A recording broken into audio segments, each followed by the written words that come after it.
welcome to the Cumberland Basin in Bristol, where the Bristol Triathlon takes place.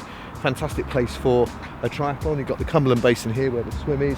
You've got Clifton Suspension Bridge. You can probably just see one of the towers over there.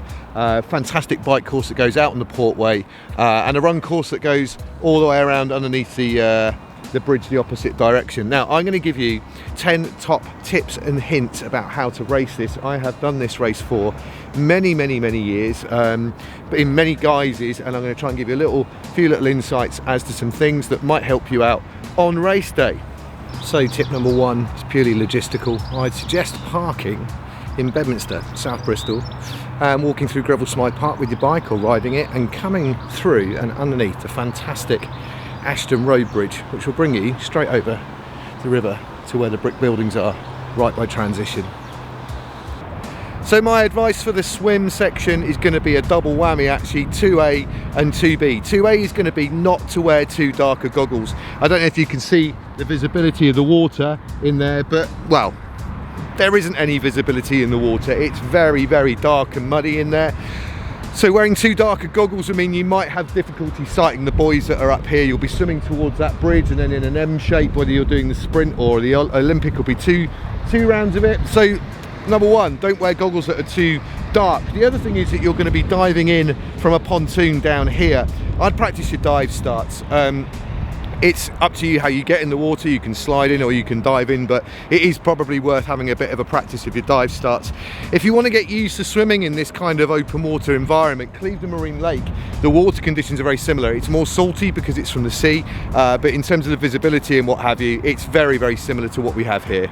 So behind me here, this road is where transition will be. This will be full of bikes on race day, hopefully no parked cars. And then around about here will be the bike mount zone. So a quick edit room corrections corner. I'm afraid I was confusing the old Bristol Triathlon bike mount line to where the new one is. The old one used to come straight out of transition and immediately left onto the swing bridge. The new one is a bit further back down the other side of transition, which means you have to come up a slight rise and go through the technical section, which I outline a bit later on in the video. You then go across the swing bridge, which means, as far as I'm concerned, tip 3 still stands. So you can see the swing bridge behind me here. You're going to come across the swing bridge here and you're going to follow it round and turn left. Tip number 3 is that I wouldn't recommend trying to put your feet in your shoes and doing the straps up until you come to this part here, because from there on in it's a straight road out straight onto the Portway. If it's open on race day, definitely pop into BW Cycles. The transition area is only over there. If it's open, you really should go and see the guys at BW Cycles. Fantastic bike shop, amazing equipment and really good service. And so tip number 4 might feel like a bit of a cop-out, but essentially you're going to come across the swing bridge, which is up there, and you're going to come underneath this darker bridge, which is the Plymouth Hole Bridge, and then you're going to head out on this road for 5 kilometres, and it is fast and it is flat. So tip number 4 is settle in, get into a rhythm, get yourself comfortable and enjoy the fast ride out to the turnaround point. If you're going to encounter any wind on the bike leg, it will be on the outward lap usually, but other than that, just make sure you keep left so people can overtake and just enjoy the fast flat ride out. So after nice wide roads, you end up doing a dead turn here at about 5k out of the city on this here. As you can see, it's essentially 2 lanes of normal traffic width, like a normal road if you like. There's a central reservation there that means you can't get onto the other side of the road, so the cones will be in the middle of the road of these 2 lanes here.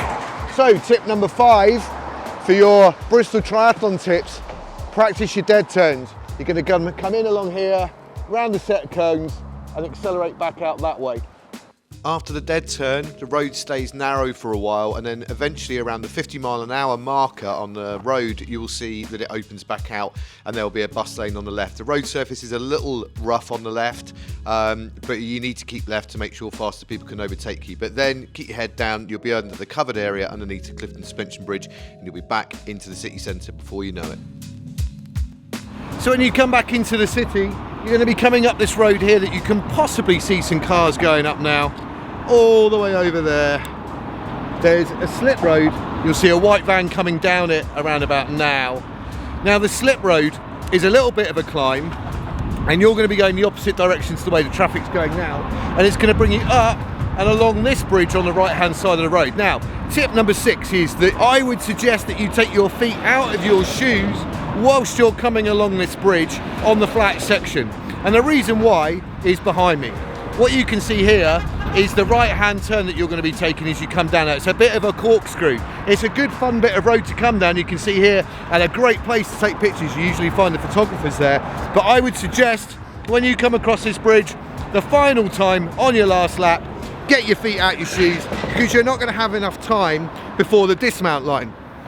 So as you come off the bridge, you're going to come down the corkscrew here, and as you come underneath the flyover, if you're going out to do another lap, you're going to take that second right that goes out here to go out and do more laps. If you're doing your final lap, you'll come to this point here, which is where the dismount line is. You really don't get much time off of the corkscrew to be able to get your feet out your shoes, so do it up there on the bridge. So when you get to that fork where the mount line is left, and to do another lap you go right just under the bridge that I just showed you, it's going to bring you up this road here on the left hand side. Now it's going to bring you up here, and this is one of the trickier sections actually, because we have to get ourselves down onto where the swing bridge is again. So you've got to ride along here, and then it's a hard left into quite a little drop down here. Now this is a great spot for spectators. We had that spot on the corkscrew a little bit over there. It's a great shot for pictures. Once your friends and family come to see you there, this is a great spot, because you're going to come hurtling down here carefully, very carefully hurtling down here and back onto the swing bridge for another lap. We talked about the swim, we talked about the bike. Now it's time to talk about the run. You're going to come back out of transition the way you came in on the bike. So the run out is where the bike in is, and you're going to come up the corkscrew that you rode down, having taken your feet out your shoes. So they're going to take you over that bridge there in the distance, which is a little bit out of focus, but then it's going to bring you the other side of the river, and there's a pathway, not that you can see it, but in that tree line goes all the way along the opposite side of the portway to where you went on your bike. It goes underneath the suspension bridge, and it goes out for around about 2.5k for the sprint distance, carries on to about 5k for the Olympic distance. So there are two turnaround points, one at around 2.5k, one at around 5k. Now, the first thing I would say is that the surface starts off tarmac, and then it becomes like hard pack, and then it's okay really pretty much for the 2.5k. When you go beyond that, if you're doing the Olympic distance race, if the weather's been really bad, I would consider thinking about your shoe wear, that it might be worth having something that's suited to both tarmac and something a bit traily if the weather's been inclement weather, that's right.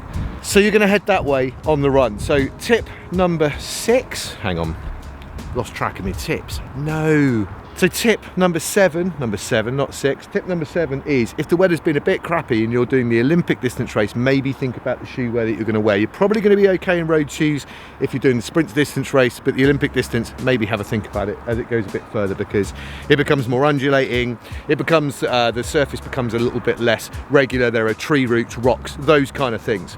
Okay, so let's finish up the run section. If you think about the logistics of trying to get any supplies down to the turnaround points for the sprint or the Olympic on a sort of traily bike track, it's unlikely there's going to be any water there down at the turnaround points. If it's a hot day, you might need to think a little bit about taking a bottle of water on your hip belt or something like that.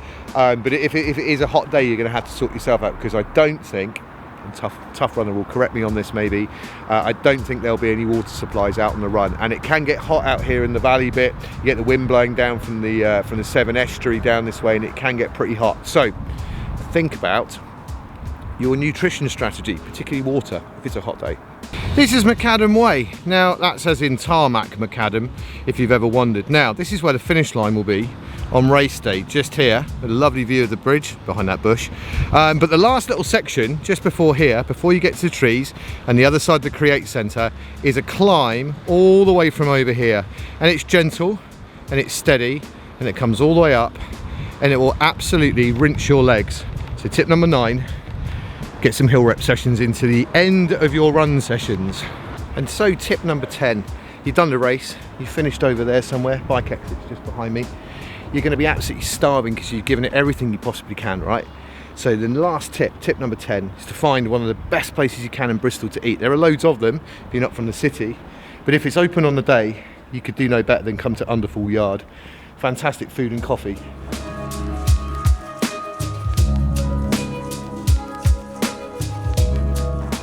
And if for some reason under full yard's shut, you can always head back over the Aston Bridge back into Bedminster, go and find a good cafe or restaurant in North Street in Bedminster to refuel that massive calorie deficit. Now, I will be racing on the Sunday doing the sprint distance. I'm looking forward to it. If you happen to see me, come and say hi. It'd be nice to meet some of you and put some faces to some of your comments. Speaking of which, hit the notifications bell, give me a thumbs up, and I'll see you on race day.